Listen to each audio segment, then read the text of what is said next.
Hello students, आज हम अपने मोल कॉन्सेप्ट वाले टॉपिक को आगे बढ़ाते हैं और ये हमारी 8वीं क्लास है, जिसके अंदर अब पिछली क्लास के अंदर हमने मॉलिक्यूल्स जो अणु होते हैं उनमें मोल निकालना सीख लिया था। जैसे कोई भी अणु है, कल हमने एक क्वेश्चन लिया था 3.01 × 10⁻23 मॉलिक्यूल्स के अंदर मोल्स कितने होंगे। तो बेटा मोल्स निकालने के लिए हमने कोई भी मॉलिक्यूल्स है उसके अंदर सीख लिया था। अब हम वेट के अंदर अगर आपको जैसे दे रखा है 44 ग्राम NaOH में NaOH के ग्राम मोल को मोल भी बोल सकते हैं, मोल या ग्राम मोल की गणना करो। अब ये क्वेश्चन अगर आपके पास आ जाए तो यहाँ आपको क्या दे रखा है 4 ग्राम NaOH में ग्राम मोल यानी मोल की गणना करो।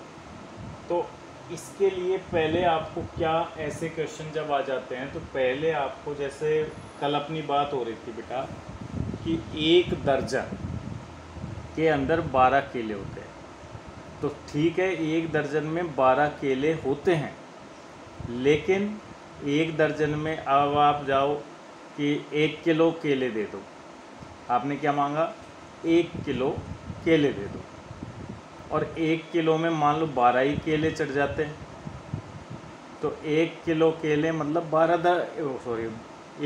केले मतलब 1 दर्जन केले। तो ये बातें इक्वल हो गई ना कि 1 किलो 1 kg = 12 केले आए। 1 किलो में 12 केले आगे मान लो, और ये 1 दर्जन भी है, ठीक है। तो यानी 1 दर्जन का वेट अपन को कितना मिल गया, 1 किलो मिल गया। तो ऐसे Na संख्या होती है, Na मतलब 6.02 × 10⁻23 संख्या होती है, और इसमें 1 मोल होता है, और 1 मोल में जो भी पदार्थ है उसका अणुभार के बराबर मात्रा भी होती है। तो 1 मोल में ये संख्या तो होती है, जैसे 12 केले में 1 दर्जन तो होता ही है, लेकिन साथ में 1 किलो वेट भी हो जाता है। सेम उसी तरह से 1 मोल में ये संख्या भी होती है और मॉलिक्यूलर वेट भी होता है। तो 1 मोल किस किस के भी इक्वल होता है ये हम आज जान लेते हैं, जिससे आपके और बहुत सारे क्वेश्चंस भी बनने लग जाएंगे। तो देखते हैं हम आपके जैसे 1 मोल में क्या क्या होता है। 1 मोल पदार्थ अगर आपके पास है तो उसमें आपको अगर संख्या की बात करें तो संख्या होती है 6.02 × 10⁻23, जिसको हम बोलते हैं आवोगाड्रो नंबर। कण होते हैं, कोई भी कण यानी परमाणु भी हो सकता है, अणु भी हो सकता है, और वो आयन भी हो सकता है। तो 1 मोल में अब आपसे पूछे तो क्या बोलने वाले हो कि 6.02 × 10⁻23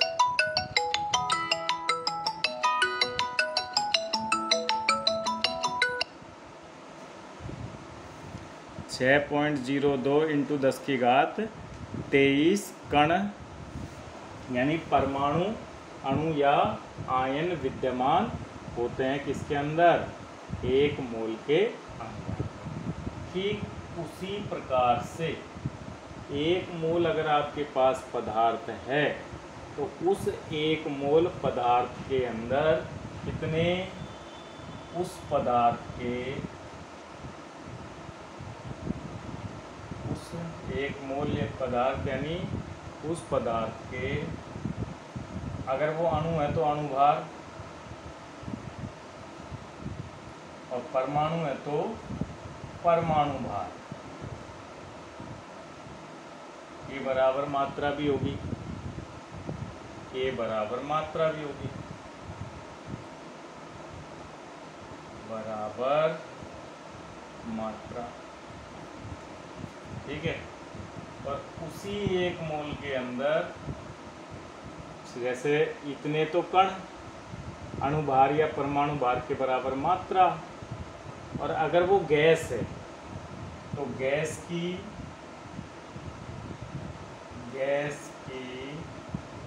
का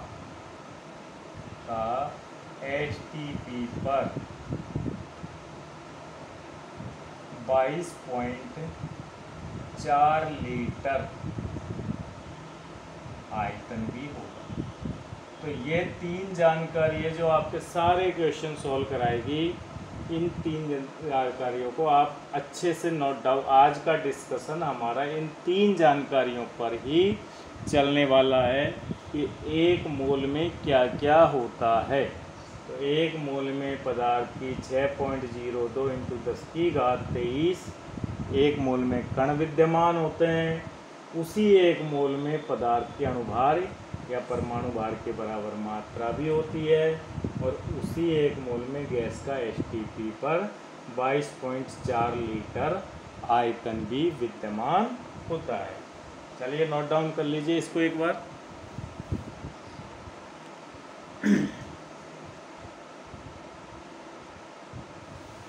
चलिए मिटा देता हूँ। अब जैसे मैं मान लो यहाँ बात करता हूँ, नोट डाउन हो गया होगा आपका, खोज करके आप नोट डाउन कर लेंगे इसको। अब मैंने 1 मोल, इस क्वेश्चन को लेंगे हम बाद में, इस क्वेश्चन के लिए ये जानकारी दे रहा हूँ मैं आपको। मान लो मैंने आपको दे दिया 1 मोल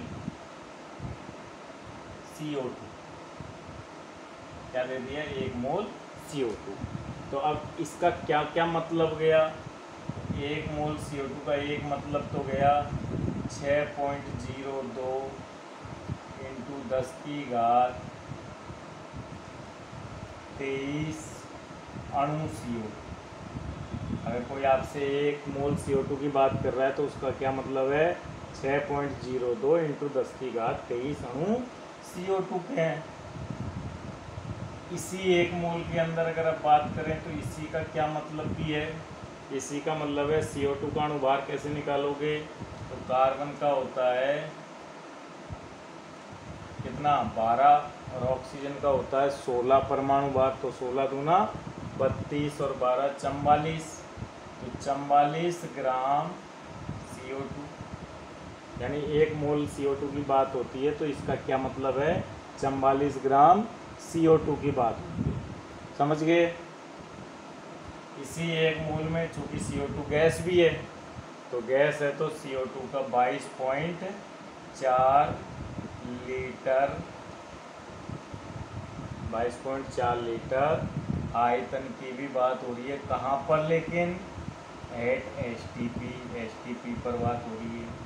तो ये भी मतलब है कि 1 मोल CO2 की जब भी बात होती है तो इसके 3 मतलब निकलते हैं। या तो इतने अणुओं की बात हो रही है, या इतने वजन की बात हो रही है 44 ग्राम वेट, या फिर 22.4 लीटर आयतन की बात हो रही है।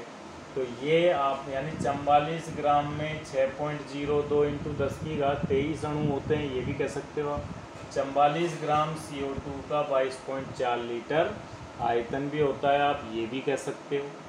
अब मैं मान लो आधा मोल CO2 कर देता हूँ, तो ये भी आधा हो जाएगा, ये 22 हो जाएगा, और ये 11.2 लीटर हो जाएगा।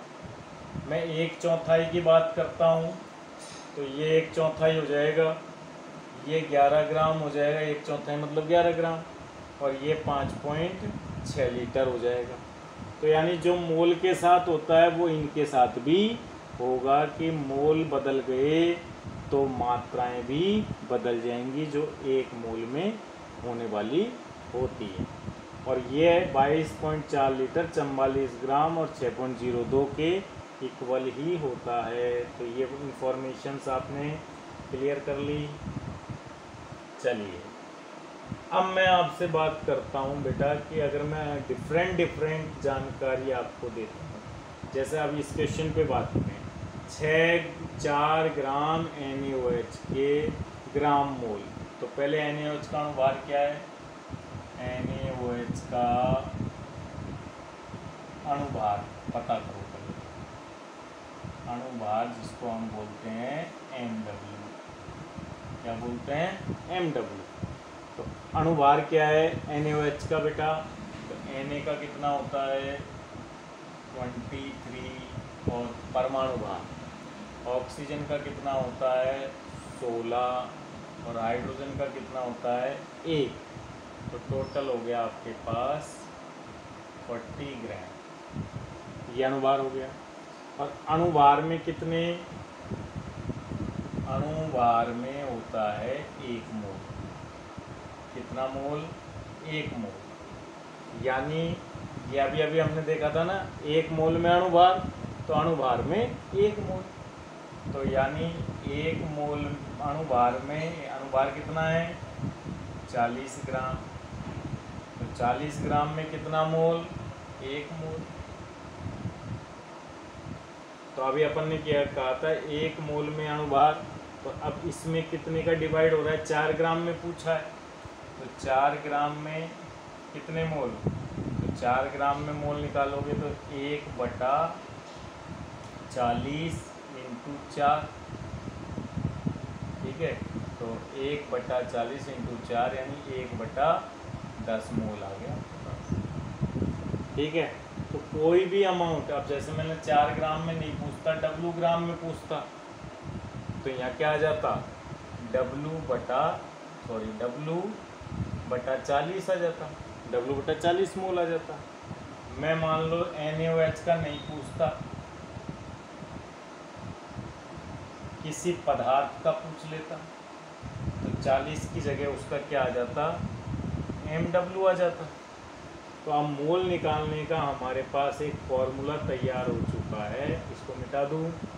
क्या फॉर्मूला है? किसी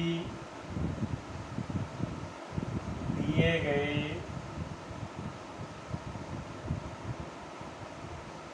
भार ब्रैकेट में W ग्राम में मोल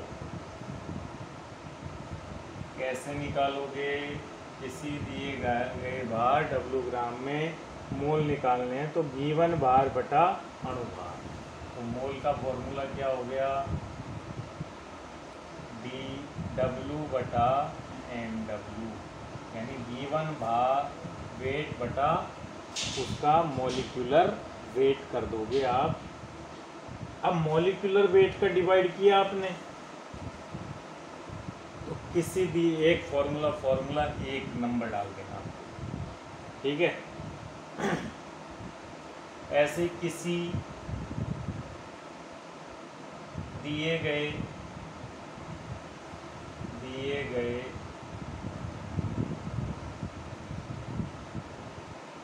दी गई संख्या में मोल, अगर आपको कोई संख्या दी गई है और उसमें मोल पूछे हैं तो कैसे निकालोगे? तो जैसे यहाँ गिवन भार में अनुभार के का भाग दिया, क्योंकि 1 मोल का भार अनुभार होता है। तो 1 मोल की संख्या क्या होती है बेटा? 1 मोल की संख्या होती है 6.02 इंटू 10⁻23। तो फिर मोल कैसे निकालोगे? दी गई संख्या को n मान लेते हैं। n क्या है? दी गई संख्या, और उसमें कितने का भाग दे दोगे? ये कल हमने क्वेश्चन किया भी था। 3.01 इंटू 10⁻23 ऊपर लिखा था, 6.02 इंटू 10⁻23 नीचे लिखा था। हमको मोल मिले थे कि नहीं मिले थे? तो ये मोल निकालने का दूसरा फॉर्मूला हो गया आपके पास, ये दूसरा फॉर्मूला हो गया। ऐसे ही आप एक और तीसरा फॉर्मूला निकाल लेते हैं हम। तीसरा फॉर्मूला क्या होगा, ये एक फॉर्मूला, ये दूसरा फॉर्मूला और तीसरा फॉर्मूला। किसी दिए गए आयतन, ब्रैकेट में V लीटर मान लो आयतन दिया है आपको, V लीटर में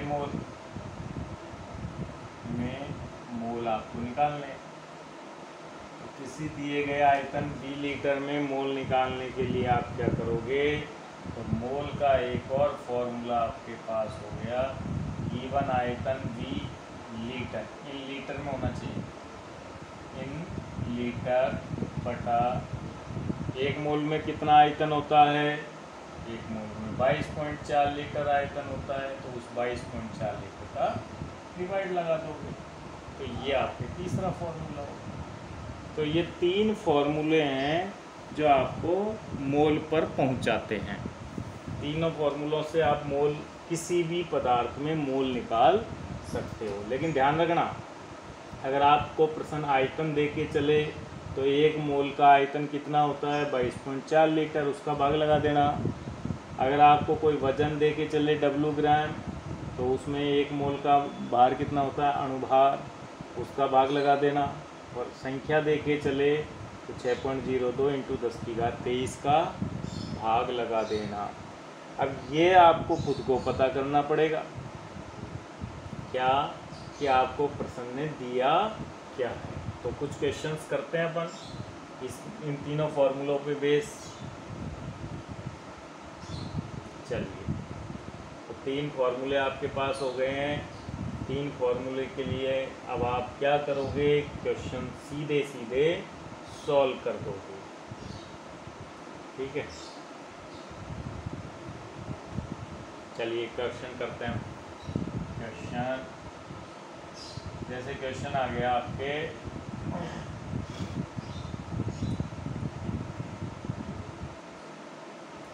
हम ले लेते हैं क्वेश्चन 4.4 ग्राम CO2 में पहला मोल पूछा है। तो अब ये क्या है, ये आपके बेटा W, क्या है ये W। तो CO2 का अणुभार क्या होता है, CO2। अब अपन मोल पहले W दिया है ना, तो W G1 है, W क्या है, G1 है। तो अब मोल के लिए फॉर्मूला क्या लगाओगे, तो मोल के लिए फॉर्मूला लगाओगे G1 weight upon molecular weight. G1 weight क्या है आपके पास, तो G1 वेट आपके पास 4.4 और अणुभार CO2 का 44 होता है। एक मोल का भार अणुभार होता है, तो आप पॉइंट हटा दिया, 0 लगा दिया, उसके बाद 44 से 44 कट गया, यानी 1/10 मोल आ गया। कितना आ गया, 1/10 मोल। क्लियर, कि इसमें हमको W दिया है, तो W दिया है, तुरंत मोल निकाल लिया हमने, कहीं कोई दिक्कत ही नहीं है। चलिए, अब अपन को अगर मान लो क्वेश्चन एक और, इसको हो गया ये क्वेश्चन, एक और क्वेश्चन ले लेते हैं। जैसे मान लो 5.6 लीटर हाइड्रोजन में HTP पर मोल की गणना करो।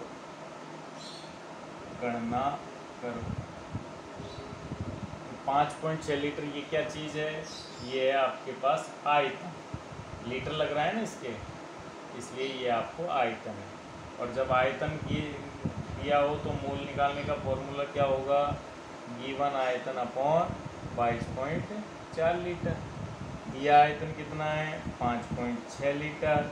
इसमें भाग किसका लगाओगे, 22.4 का, काट दो, तो ये 1/4 मोल आ गया। ठीक है, तो आयतन देने पर मोल निकालने के लिए 22.4 लीटर का भाग देना पड़ेगा। कितने का? 22.4 लीटर। क्लियर हो गया? चलिए एक और क्वेश्चन ले लेते हैं।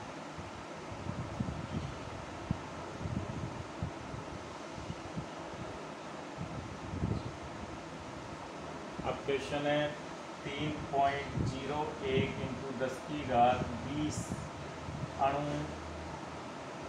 H2O में मोल आपसे पूछ लिया ये क्वेश्चन। तो इस बार आपको क्या दिया है? क्वेश्चन ने इस बार आपको क्या दिया है? तो इस बार क्वेश्चन ने आपको दी है संख्या।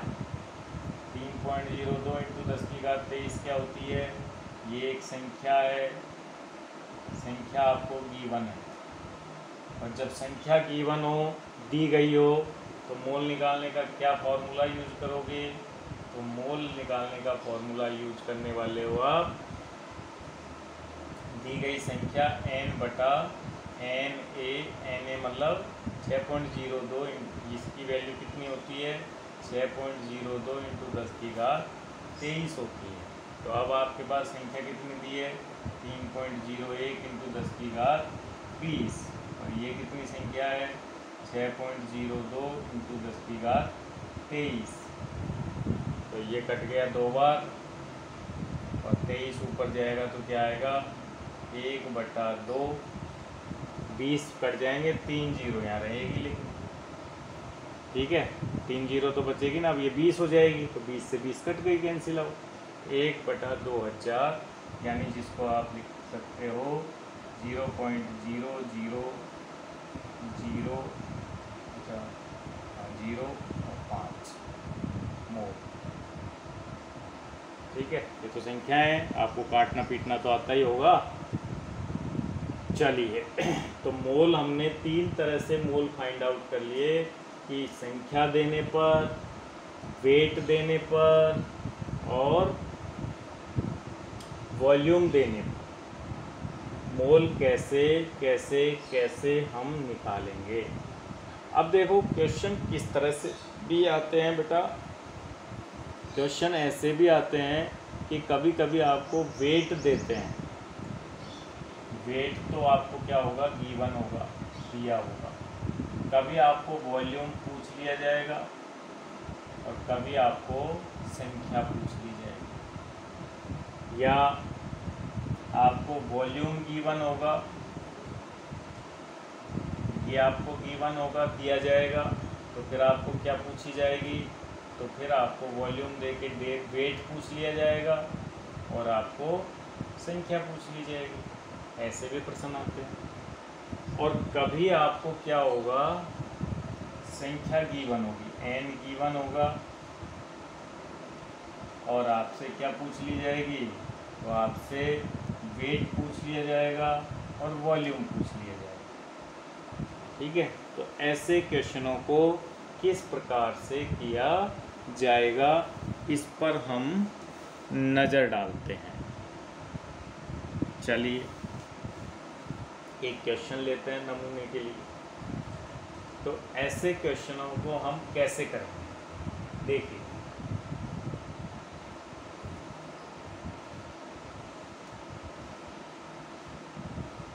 जैसे मैंने आपसे क्वेश्चन पूछ लिया, पहले मैं ऐसे क्वेश्चनों को कैसे करेंगे उसके लिए तरीका बताऊंगा कि भाई मोल के लिए आपने 3 फॉर्मूले सीखे हैं। एक तो सीखा वॉल्यूम देने पर V/22.4 लीटर, ये मोल के इक्वल ही तो होता है। ये फॉर्मूला किसके इक्वल होता है? मोल के इक्वल होता है। ठीक है, एक फॉर्मूला मोल का ये भी था कि W दे देता है, तो MW का भाग लगा के हम कहाँ जाते हैं? मोल के पास पहुँच जाते हैं। एक फॉर्मूला हमने ये भी सीखा, अगर हमको संख्या नंबर पता है तो n में Na का भाग लगा के हम कहाँ पहुँच जाते हैं? तो हम मोल के पास पहुँच जाते हैं। तो मोल के पास पहुँचने के हमारे पास 3 फॉर्मूले हैं। मोल के पास पहुंचने के हमारे पास 3 फॉर्मूले हैं। गिवन वेट 1 मोल का वेट, गिवन वॉल्यूम 1 मोल का वॉल्यूम, गिवन नंबर 1 मोल का नंबर 6.02। इसको वापस मैं बता देता हूँ। ये इस नंबर होता है 6.02 इंटू 10⁻23। इस नंबर को हम एवोगाड्रो नंबर कहते हैं। तो बेटा इसमें आपको ये दे के ये और ये पूछेंगे, ये दे के ये और ये पूछेंगे। तो जब एक इंफॉर्मेशन दे, जैसे एक क्वेश्चन ले लेते हैं,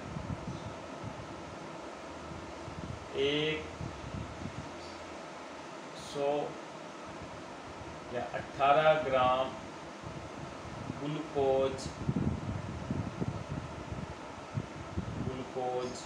में अणुओं की संख्या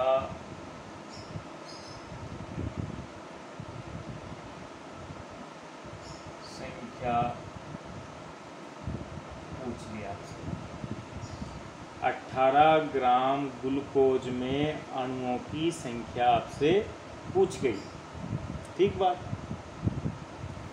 क्या दिए? ये क्या है? W आपको गिवन है, ये आपको गिवन है। और पूछी क्या है?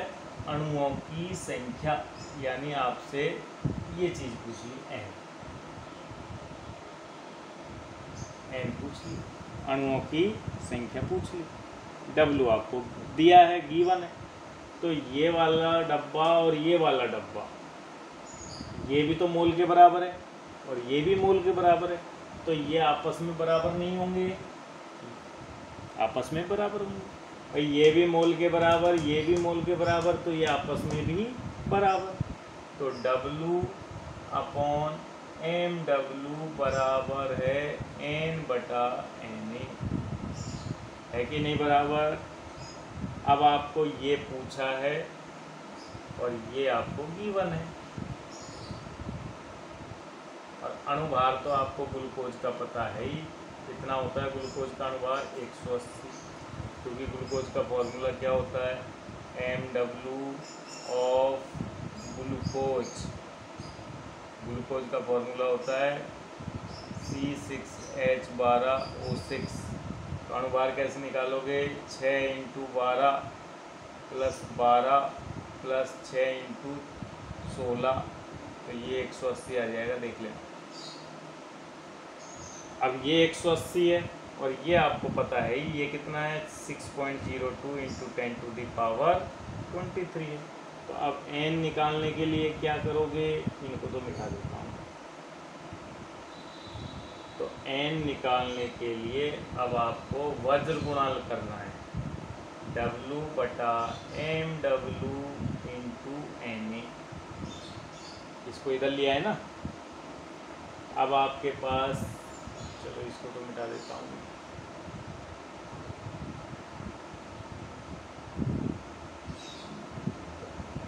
तो n क्या आ जाएगा? W की वैल्यू 18 ग्राम, MW की वैल्यू 180 ग्राम, Na की वैल्यू 6.02 × 10⁻23 ग्राम, 23 संख्या। तो 18 से 18 कट गया, 1 0 नीचे बची है, तो बचे कितने? 6.02 × 10⁻22 आ गया आंसर। कोई दिक्कत? तो हमको एक इन्फॉर्मेशन देके दूसरी इन्फॉर्मेशन अगर पूछी जाती है तो हम आसानी से क्वेश्चन में उनको बराबर कर देंगे। चलो एक और लेते हैं क्वेश्चन। तो नेक्स्ट एक और क्वेश्चन लेते हैं हम। क्वेश्चन ये रहा हमारे पास, 11.2 लीटर SO2 का भार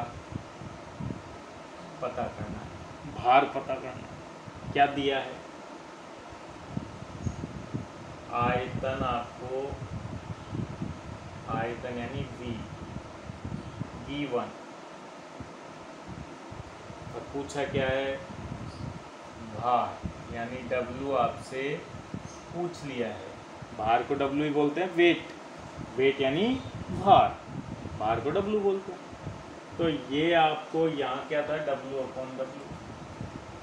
अब की बार ये दे के ये पूछा, तो आप फिर से देखो,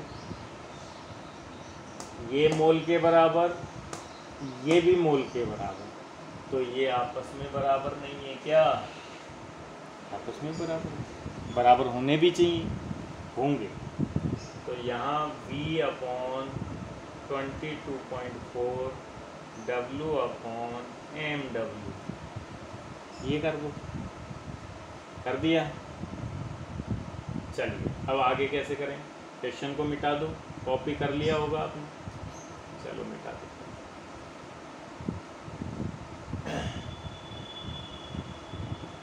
तो B कितना दिया क्वेश्चन ने, 11.2, 22.4, W पूछा है बटा MW, SO2 का अनुभार कितना होता है, SO2 का अनुभार निकाल लेते हैं। तो SO2 का अनुभार, S का कितना 32, ऑक्सीजन की कितना 16 दूना 32, यानी कितना 64 ग्राम, तो यहाँ 64 ग्राम रख लिया।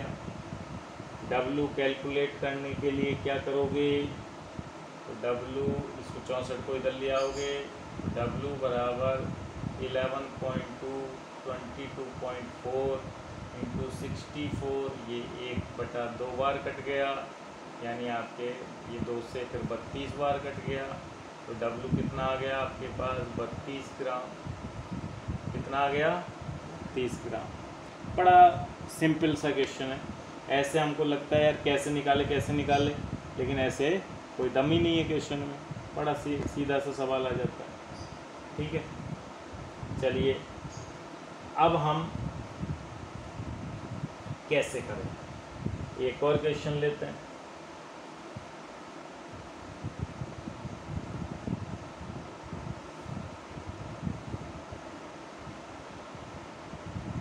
एनसीईआरटी का क्वेश्चन,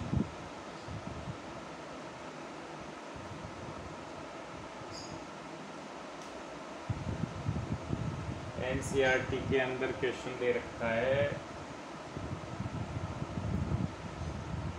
निम्न में, चलो एनसीईआरटी का बाद में लेंगे अभी थोड़ा सा,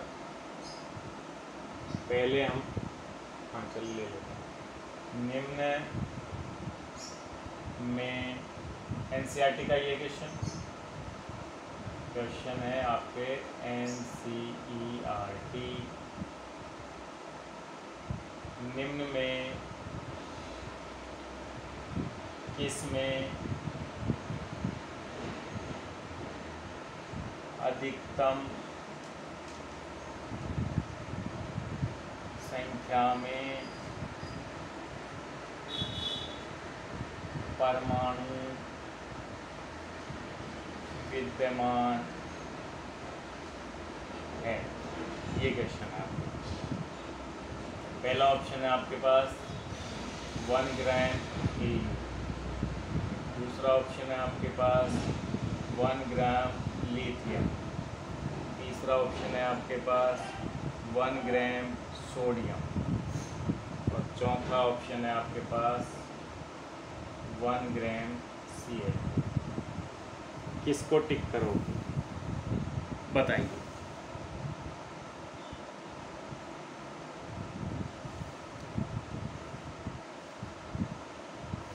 किसे टिक किया जाए, चलो एक बार क्वेश्चन को अच्छे से देख लो, खुद ट्राई करो कैसे निकालेंगे, फिर हम तो करते ही है ट्राई, बताते हैं।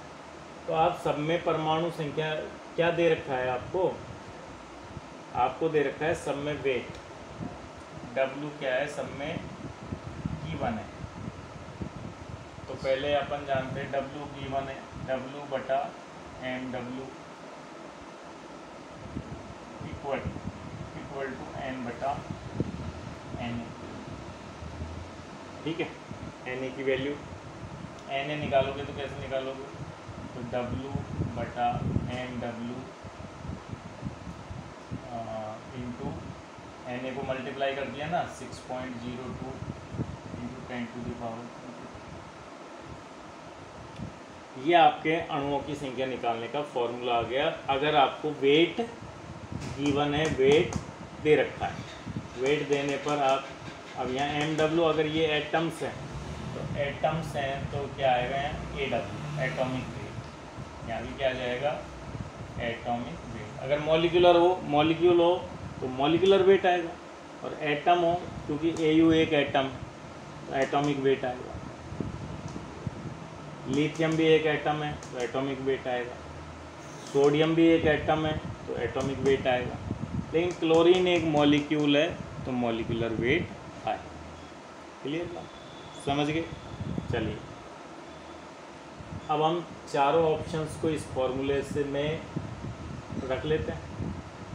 तो फॉर्मूला हमारे पास था ही। अब हम चारों, तो पहले हम 1 ग्राम AU में परमाणु निकालते हैं। 1 ग्राम AU में क्या था फॉर्मूला? NW बटा atomic weight into Na। N क्या? 1 ग्राम। Atomic weight 197। आवर्त सारणी में आप देख सकते हो AU का परमाणु भार 197 लिखा है इंटू Na। ठीक है, बी ऑप्शन सोल्व करते हैं। 1 ग्राम N आ गया आपके पास 1 ग्राम बटा लिथियम का एटॉमिक वेट 7 होता है इंटू N। ये दूसरा ऑप्शन सोल्व हो गया। सी ऑप्शन सोल्व करते हैं। 1 ग्राम सोडियम, 1 ग्राम N निकाल लेते हैं सोडियम में।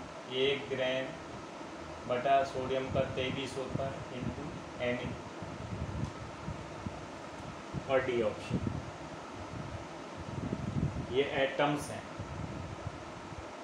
एटम, ये भी एटम है और ये भी एटम है। और ये आएगा आपके N = 1 ग्राम अपॉन क्लोरीन का परमाणु भार होता है, क्लोरीन के लिए अणुभार आएगा W बटा MW into N। N = W कितना? 1 ग्राम। अणुभार कितना? तो 35.5 इंटू 2। क्यों? क्योंकि क्लोरीन का एक परमाणु का भार होता है 35.5 इंटू 2 करोगे तो आएगा आपके पास 71 इंटू N। लेकिन ये आए हैं मॉलिक्यूल, अणु। ये क्या है? अणु। अब एक अणु में कितने परमाणु? 2। परमाणु निकालने के लिए क्या करोगे? 1 ग्राम अपॉन 71 इंटू Na इंटू 2। अब ये है परमाणु, ये क्या है? परमाणु। तो सब में परमाणु आपके पास निकल के अब आ गए हैं। किस किस में आ गए? 1 ग्राम AU में आ गए, N ग्राम लिथियम में भी आ गए, सोडियम में भी आ गए, और ये भी। अब इसमें सबसे बड़ी संख्या कौन सी है? तो देखो यहाँ 197 का भाग लग रहा है, यहाँ 7 का भाग लग रहा है, यहाँ 23 का भाग लग रहा है, और यहाँ 71 को अगर अपन 2 से डिवाइड भी कर लें तो 35.5 का भाग लगता है। कितने का? 35 पॉइंट। तो सबसे बड़ी संख्या का भाग तो इसमें लग रहा है। तो इसका मतलब ये है कि ये न्यूनतम संख्या है। ये पूरी संख्या क्या है? कम परमाणु। इसमें सबसे कम परमाणु और इसमें सबसे छोटी संख्या का भाग लग रहा है। तो ये सबसे अधिकतम परमाणु, अधिकतम परमाणु। तो हमारा आंसर क्या जाएगा? ये हमारा आंसर हो गया। कौन सा? B option. क्लियर बात? तो बेटा इस तरह से हमने परमाणु कैसे निकलते हैं, अणु कैसे निकलते हैं, वेट दे रखा हो, वॉल्यूम दे रखा हो, तो किसी में भी हम परमाणु फाइंड आउट कर सकते हैं। ये हमारी क्लास थी जो परमाणुओं को फाइंड आउट करना सिखा रही है। तो कुछ और क्वेश्चन भी अगर हम लें, देखिए क्वेश्चन है 1.7 ग्राम NH3 में निम्न की गणना करो।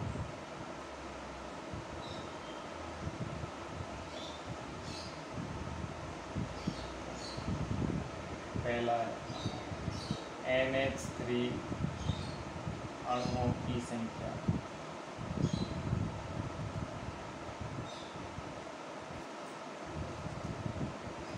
दूसरा है कुल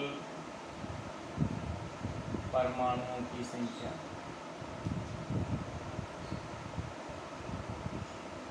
तीसरा है NH3 गैस का H2 पर आयतन।